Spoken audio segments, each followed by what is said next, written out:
Nah, yang di bawah-bawahnya nih, kayak Tadi KTP itu. mempercepat KTP lah, Mungkin gitu. itu bayar jasa aja kali ya Mas, biar mempercepat karena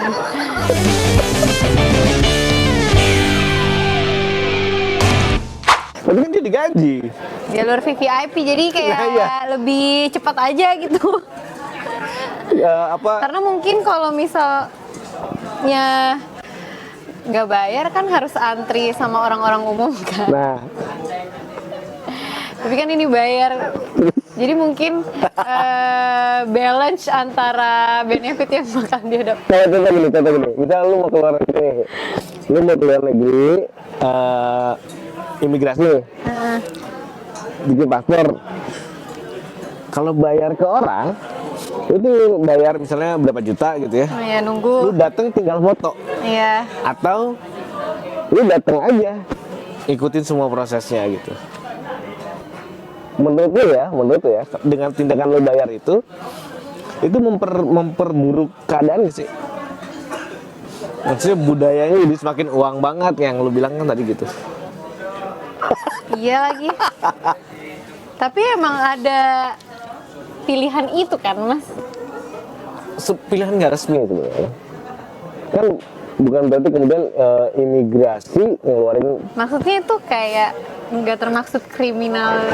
Apa termaksud ya menurut Mas nih? Oke, kalau Itu kita kan ngeliat nggak kriminal, kayak nggak merugikan negara atau orang lain gitu. Gue agak setuju nih, ini agak pinter nih milenial. Ini Gen Z. Gen Z. Karena undang-undang tersebut bilang harus ada kerugian negara. Ya. Artinya jadi kalau itu tidak menimbulkan kerugian negara, ya nggak masalah. Toh lu bayarnya ke imigrasi full juga, cuma Iya. ditambahin buat orang itu kan. Ibarat ngasih apa? Jasa nunggu lah gitu Iya. ya, kayak just tip lah Iya. gitu. Oke, menarik nih. Cuma kalau misalnya ini kita perbesar lagi nih ya, perbesar lagi skalanya nih. Misalnya tender nih, ada pemerintah daerah dia bikin tender gitu. Nah, lu tambahin tuh angkanya ke dia, ini kalau oke nih ya, lu gua kasih nih 10%. Nah, menurut lu gimana? Kerugian negaranya nggak kelihatan, tapi menurut lu gimana? Itu korupsi, itu kriminal menurut aku. Kenapa? Bedanya apa? Menurut lu aja. Nggak usah susah-susah, yang gampang aja. Ada di kepala, nggak bisa divisualisasi. Nah, Tergantung ya, mungkin itu budget 10%-nya emang udah untuk proyek si tender ini, kecuali si budget 10%-nya ini diambil dari budget yang tidak tertampung di proyek ini. nambahin lagi gitu oke. Yang ngambil atau nyocel budget dari mana gitu. Oke, kan biasanya ada gini nih, biasanya ya, ada yang suka, ini ada tender nih 1 miliar nih gitu. Terus orangnya bilang, lu berapa? Nah, menurut lu itu gimana? Menurut aku itu negosiasi kerja sih Mas. Boleh dong berarti. Tapi itu merugikan negara. Negara-negaranya di mana? Gini, kalau kita ngelihat beberapa kasus kemarin ya, salah satunya itu kasus yang paling yang agak fenomenal itu kan Kominfo.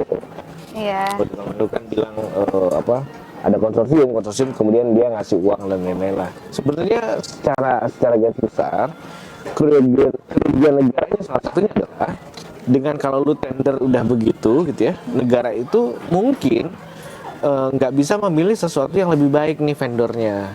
Nah, karena dia vendornya mau ngasih uang, jadi dialah yang dipilih gitu. Nah, kadang-kadang tuh kebanyakan seperti itu. Contohnya misalnya banyak kasus-kasus mangkrak ya, banyak proyek-proyek mangkrak gitu, banyak proyek-proyek yang akhirnya ya berantakan lah. Yang paling gampang adalah kemarin Kortex. Yeah. Kortex kan 1,3 triliun katanya harganya kan, tapi ternyata bahkan sistemnya nggak jalan gitu. Nah, ini kan pemerintah rugi, negara rugi. Kenapa? Karena negara harusnya punya vendor yang lebih bagus gitu. Kenapa jadi begini kan, itu rugi kan. Nah, rakyat juga akhirnya dirugikan gitu. Gitu sih kurang lebih ya. Jadi ini buat nyamain perspektif aja teman-teman Gen Z juga biar wawasannya tidak seputar sosmed. Betul. Wawasannya harus diperluas aja. Jadi jangan sampai kemudian kita terlalu cepat gitu nyamperin, ini gini, jangan terlalu cepat. Kadang-kadang dengan pelan gitu ya, dengan kita ngelihat perspektif lebih luas, kita lebih wise lah ke depannya. Nah, kembali ke perampasan aset. Ini kan ada yang ngomong ada perampasan aset udah di approve lah gitu ya. Iya. Padahal sebenarnya belum lah gitu. Nah, ini kan hoax di mana-mana nih, Nes. Iya, Ya. iya. Tinggal Apalagi kita aja yang nyerap ini. Nah, apalagi di sosmed.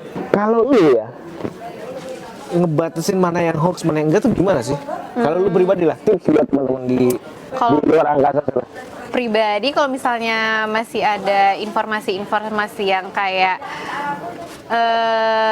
tanda kutip kayak ini kayak belum valid deh, biasa aku sih kayak nyari-nyari lagi ya Mas di beberapa web atau artikel-artikel, mau itu di yang Kominfo, terus juga salah satunya ada di Kata Sosial Media. Iya, Itu ada ya yang aku lihat di situ tuh emang benar-benar spesifik ada tools hoax no hoaxnya, jadi kita tinggal klik aja terus kelihatan deh ini beritanya benar apa enggak, terconfirm atau enggak gitu. Iya.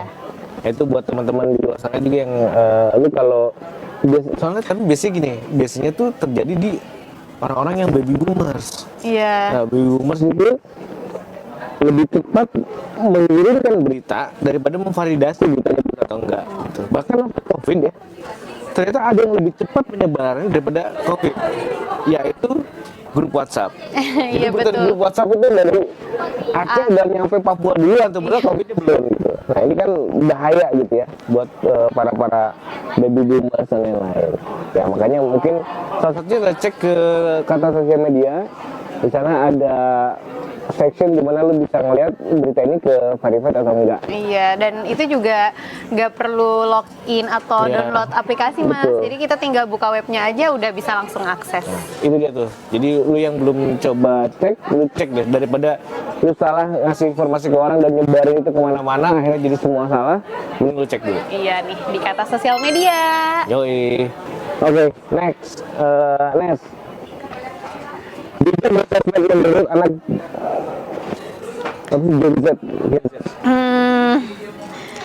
Kalau gue ngeliat ya anak-anak Gen Z tuh agak sering wasting time di sana. Menurut lu gimana sih? Iya benar sih, wasting banget. Gimana sih? Gue berharapnya enggak Mas. Karena semua informasi diakses di situ Mas. Jangan kan, karena gini ya, mungkin kalau generasi milenial atau baby yang udah tua-tua itu Baby face ya. Iya, baby face itu biasa kan lihat-lihat berita dari emang form berita atau dari website, artikel dan lain-lain. Betul. Sedangkan kalau Gen Z itu kita sih, kebanyakannya itu ngelihat langsung dari sosial media. Kan ada banyak platform tuh, mau itu dari TikTok, Iya, TikTok, Instagram, Facebook, Instagram, Twitter gitu. iya. Di sana tuh rame juga gitu kok Mas, dan up to date juga. Jadi bahkan bukan soal berita dan tren masa kini doang, kita tuh kadang-kadang juga nyari segalanya tuh, entah Iya. itu trik, tips and Betul. trick atau tentang tutorial dan lain-lain, itu semuanya dari situ. Jadi kayak Google Search tuh sekarang di sosial media gitu ya. Iya benar. Nah, Jadi cuma kan gini, kadang-kadang begitu salah semua nih. Begitu contoh ya, ada satu berita bikin emosi nih di Instagram. Wah, semua orang jadi emosi banget. iya. Padahal Tapi ya. makanya bijaknya itu kan akun tuh itu banyak ya Mas. Jadi kayak misalnya Nah, kalau ya itu lebih banyak tuh iya, akun pusat informasinya pusat banyak ya. informasinya kan lebih banyak. Jadi mungkin kita bisa ngeliat arsip postingan dia, apakah ini dia ambil potongan-potongan hoax buat naikin engagement doang, atau emang dia mau ngasih informasi itu ke audiens dengan baik gitu. Iya sih. Itu jadi bijaknya ya kita juga harus research gitu, tontonan atau berita-berita yang kita tangkap dari sosial media itu benar-benar valid kah atau potongan-potongan doang. Kan kadang-kadang dari obrolan kita yang panjang ini yang di-cut-cut tuh beberapa detik doang, benar, itu benar, juga yang benar, bisa bikin benar. ambigu gitu penyampaiannya. Padahal sebenarnya benang merahnya tuh nggak itu. Itu dia tuh. Jadi kadang-kadang perspektif itu dirubah karena kita ngeliatnya cuma potongan-potongan Iya. doang gitu ya. Nah, itu bahayanya sosmed juga tuh. Betul. Jadi jangan sampai teman-teman juga begitu terlalu percaya banget sama sosmed tuh bahaya juga. Iya. Kalau kayak artikel itu kan mereka kan satu lampiran gitu ya Mas. Jadi kita bisa kayak baca dari awal sampai akhir dan nggak di cut gitu. Betul. Nggak ada sepotong-sepotong Iya, gitu nggak ya. sepotong-sepotong. Nah kalau di sosmed sih bahayanya itu sih. Jadi menurut aku bijaknya ya kalian cek-cek lagi arsip-arsip postingan yang kalian lihat. Betul, tapi lu pernah nggak sih ketipu gitu? Kena hoax lah gitu misalnya di sosmed gitu. Salah satu hoax yang baru kemarin itu Jackie Chan meninggal. Dan dia nggak tahu Jackie Chan itu siapa. Tahu Jackie Chan Tahu. yang pemain film Pemain film berantem Oh, iya. itu. Pemain film tawuran ya. Tahu. Itu lu pernah kena hoax ya? Pernah. Apa tuh? Bumi datar. Nggak banyak kok Mas, itu salah satunya yang RUU itu.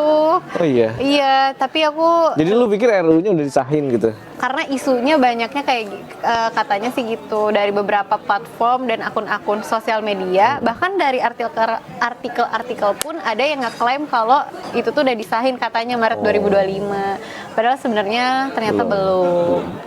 Ya mungkin juga salah satu caranya adalah seorang pemerintah dari KSP kantor staf presiden atau dari Komdikbud ya, juga harus aktif di sosial media untuk ngasih tahu berita-berita yang benar atau gimana. Iya. Nggak jangan cuma dipakai sebagai media buat Komdikbud hari ini ngapain, KSP hari ini ngapain, presiden ngapain gitu.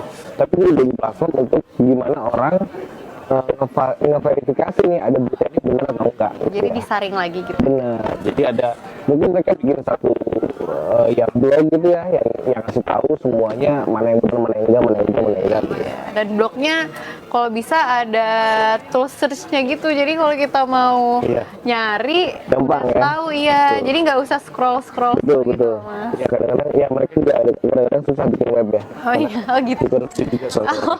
Oke. Thank you guys buat nonton hari ini.